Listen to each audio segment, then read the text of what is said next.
বিসমিল্লাহির রহমানির রহিম। আমি হাফিজুর রহমান ফরাদ, সবাইকে জানাচ্ছি সালাম এবং শুভেচ্ছা। আজকের টিউটোরিয়ালের প্রধান উৎস হচ্ছে আমাদের আলোচনার মূল বিষয় হচ্ছে যে ফাইল মেনু, অর্থাৎ ফাইল একটি ডকুমেন্টস তৈরি করার পরে কীভাবে একটি ফাইল সেভ করতে হয় বা ওপেন করতে হয়, প্রিন্ট করতে হয়, সেই সকল সংক্রান্ত বিষয় নিয়ে আমি আলোচনা করব। চলুন সবাই শুরু করা যাক। ধরুন আমি এখানে একটি ডকুমেন্টস তৈরি করেছি, যে ডকুমেন্টসটি হচ্ছিল ইনভয়েস। এখন এই ইনভয়েসটি যদি আমি পরবর্তী সময়ের জন্য ব্যবহার করার জন্য যদি আমি এটিকে সেভ করে রাখতে চাই, তার জন্য আমাকে ব্যবহার করতে হবে ফাইল মেনু। অর্থাৎ ফাইল মেনুটা হচ্ছিল ফাইল সংক্রান্ত কোনো ধরনের কাজ করার জন্য ফাইল মেনুটি ব্যবহার করা হয়। আর ফাইল মেনুতে যখন আমরা ক্লিক করার পরে এখানে উপর থেকে নিচের দিকে অপশনগুলো চলে আসে। অন্য মেনু বারগুলো কিন্তু উপর থেকে নিচের দিকে আসে না, অর্থাৎ লেফট থেকে রাইটের দিকে এক্সপান্ড হয়। আমরা পরবর্তী মেনুতে যদি ক্লিক করি ইনসার্ট, সেম লেফট থেকে রাইটের দিকে হয়। শুধু ফাইল মেনুটাই হচ্ছে উপর থেকে নিচের দিকে আসে। এবং ফাইল মেনুর 3টি প্যান রয়েছে, আমরা এখানে দেখতে পাচ্ছি। এটা একটা প্যান, এটা একটা প্যান, দেন তারপরে রয়েছে এটা একটা প্যান, দেন এটা একটা প্যান। এখানে 3টি প্যান রয়েছে। অর্থাৎ ফাইল মেনু অ্যাক্টিভ অপশন থাকে ইনফরমেশন, অর্থাৎ ফাইল ইনফরমেশন।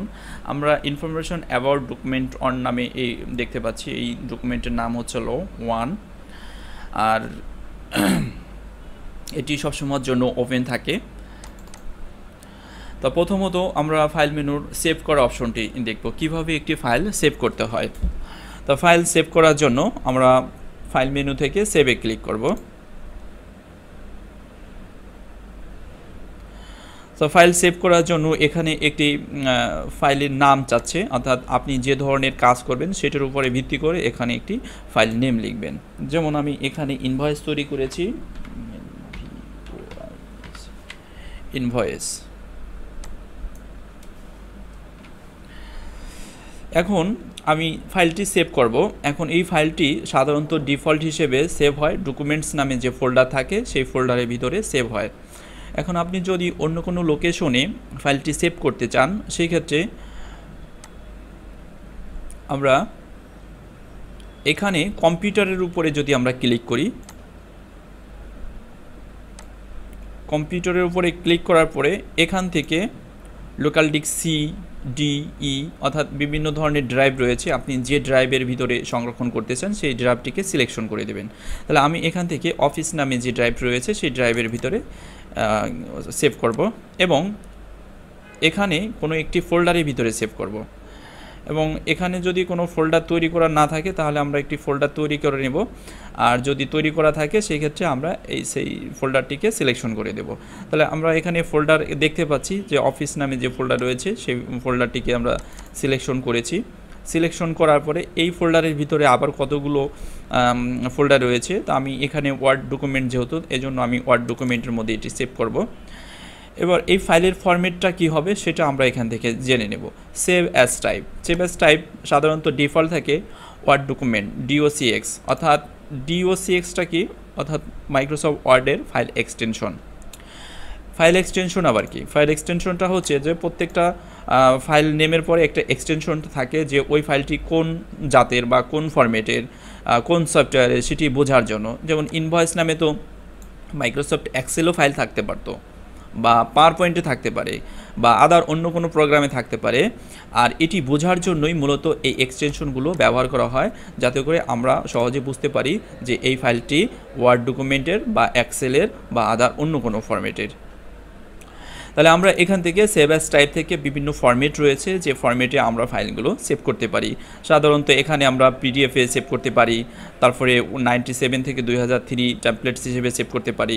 আদার অনেক ফরম্যাট রয়েছে যে ফরম্যাটগুলোর মাধ্যমে আমরা ফাইলকে সেভ করতে পারি। তাহলে ডিফল্ট আমরা সেভ করব কোন ফরম্যাটে?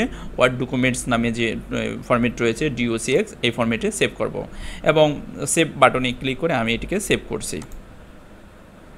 এখন দেখুন একটু এখানে নামটি কিন্তু পরিবর্তন হয়ে গেছে।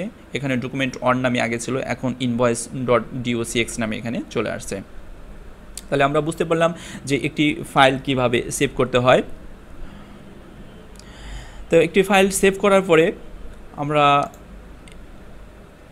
সেভে যদি আবার পুনরায় ক্লিক করি, দেখেন কোনো ডায়লগ বক্স কিন্তু এখানে আসছে না।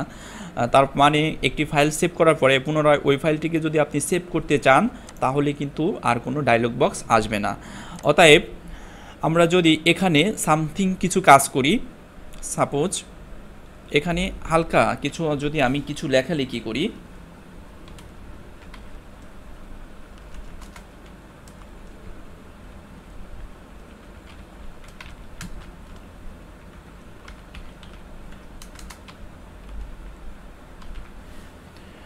অর্থাৎ এই যে লেখাটা লিখলাম, এই লেখাটাকে বাদে যদি আমি এই ফাইলটাকে সেভ করতে চাই, আগের ফাইলটাও থাকবে বাট এই ফাইলটাকে নিয়েই আরেকটা ফাইল তৈরি হবে। তো সেই ক্ষেত্রে আমরা যেটি করব, ফাইলে ক্লিক করব, দেন সেভ অ্যাসে ক্লিক করব। সেভ এবং সেভ অ্যাসের ডিফারেন্স রয়েছে। সেভ অ্যাস কেন ব্যবহার করা হয় সেই সংক্রান্ত পরে আমি আলোচনা করব। তো সেভ অ্যাসটা আমরা ক্লিক করছি, দেখেন সেভ অ্যাসে যখনই ক্লিক করছি তখনই একটি কিন্তু ডায়লগ বক্স চলে আসছে। অর্থাৎ এই ইনভয়েস নামে যে ফাইলটি আমি সেভ করেছি, এখন আমি চাইলে কিন্তু এটির নাম পরিবর্তন করে সেভ করতে পারি। যেমন এখন আমি invoice2 নামে এটিকে সেভ করছি, এবং এই ফাইলটিকে কোথায় সেভ করব সেটা লোকেশন আমরা চেঞ্জ করে দিতে পারবো। যেমন আমি এখন চাচ্ছি ডেস্কটপে সেভ করতে, ডেস্কটপের উপরে আমি এটি সেভ করব।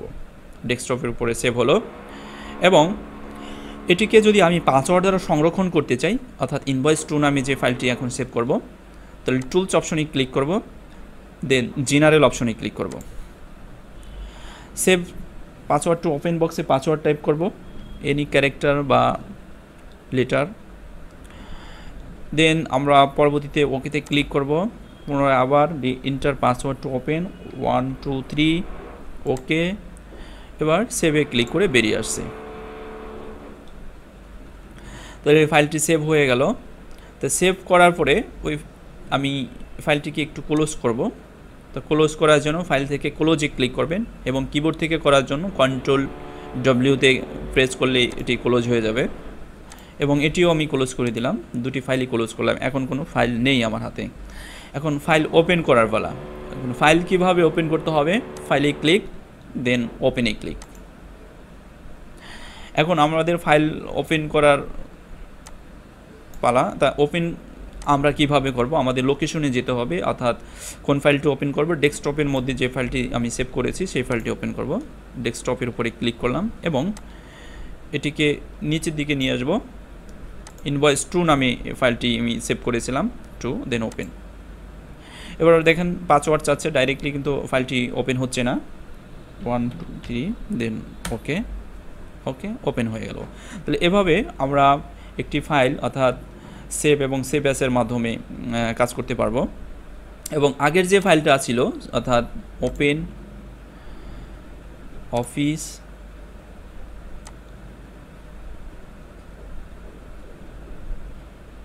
অফিস থেকে আমরা অফিসে যাব, আবার ওয়ার্ডে যাব। এবার এখানে আমি আমার নাম লিখে দিচ্ছি ফাইলের, ইনভয়েস, আমরা দেখতে পাচ্ছি ইনভয়েস, দেন ওপেনে ক্লিক করছি, ওকে, ওপেন হয়ে যাচ্ছে। অর্থাৎ এটার মধ্যে কিন্তু আমরা পাসওয়ার্ড দিইনি, যার কারণে এটা ডাইরেক্ট ওপেন হয়ে গেছে। তাহলে সেভ অ্যাসের মাধ্যমে আমরা কি করতে পারি, কোনো একটি ফাইল ওপেন করার পরে ওই ফাইলটিকে সেভ করার পরে পুনরায় যদি ওই ফাইলের মধ্যে আমরা যদি কিছু লিখি এবং ওইটার নাম পরিবর্তন করা বা ওই ফাইলের লোকেশন চেঞ্জ করা বা আদার অন্য কোনো বিষয়ে যেমন ফরম্যাট চেঞ্জ করা ওই ফাইলটিকে, তখন আমরা সেভ অ্যাস অপশনটি ব্যবহার করব। সেভ এবং সেভ অ্যাসের ডিফারেন্স হচ্ছে এটি যে একটি ফাইল সেভ করার পরে পুনরায় আর সেভ ডায়লগ বক্স আসে না, আর ডায়লগ বক্স আনার জন্য আমাদের সেভ অ্যাস অপশনটি ব্যবহার করতে হবে। আর সেভ অ্যাস অপশনটি আসার পরেই আমরা চাইলে আমাদের এই ফাইলটির নাম পরিবর্তন, লোকেশন এবং পাসওয়ার্ড দ্বারা ফাইল সংরক্ষণ এবং আদার এনি স্টাইলের টাইপের আমরা ফরম্যাট এখান থেকে পরিবর্তন করে সেভ করতে পারবো। ফাইল থেকে আমরা এখন দেখব ইনফরমেশন অ্যাবাউট ইনভয়েস। এই যে ইনভয়েস নামে যে আমরা এখানে যে ফাইলটা দেখতে পাচ্ছি, এই ইনভয়েসের মধ্যে আমরা এই প্রপার্টিসের আন্ডারে দেখতে পাবো সমস্ত ইনফরমেশন। দেন প্রপার্টিসের আন্ডারে রয়েছে সাইজ কতটুকু আছে, পেজ কয়টি আছে, ওয়ার্ড কতগুলো আছে, টোটাল কত সময় কাজ করা হয়েছে, এই বিষয় সংক্রান্ত তথ্য আমরা এই ইনফরমেশনের মাধ্যমে জানতে পারবো। তারপরে নিচের দিকে যে অপশনটি আমরা দেখব এটি হচ্ছিল রিসেন্ট। তো রিসেন্টলি যে ফাইলগুলো সেভ করা হয় সাধারণত এই রিসেন্টের আন্ডারে এই ফাইলে এসে জমা হয়। তাহলে আমরা রিসেন্টে ক্লিক করার সাথে সাথে এখানে দেখতে পাচ্ছি রিসেন্ট ডকুমেন্টস।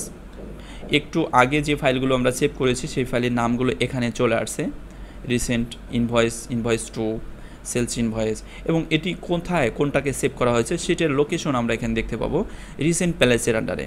যেমন ইনভয়েস নামে যেটা আছে সেটা word document, office word name যে ফোল্ডার রয়েছে সেটির মধ্যে।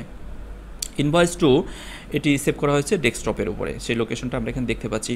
তো মূল বিষয় হচ্ছে আমরা রিসেন্ট তখনই ব্যবহার করব যখন আমরা কোনো একটি ফাইল খুঁজে পাচ্ছি না বা তাৎক্ষণিক খুব দ্রুত কোনো ফাইল ওপেন করতে হবে রিসেন্টলি, সেটার জন্য আমরা এই রিসেন্ট অপশনটি ব্যবহার করব। দেন তারপরে রয়েছে নিউ অপশনটি।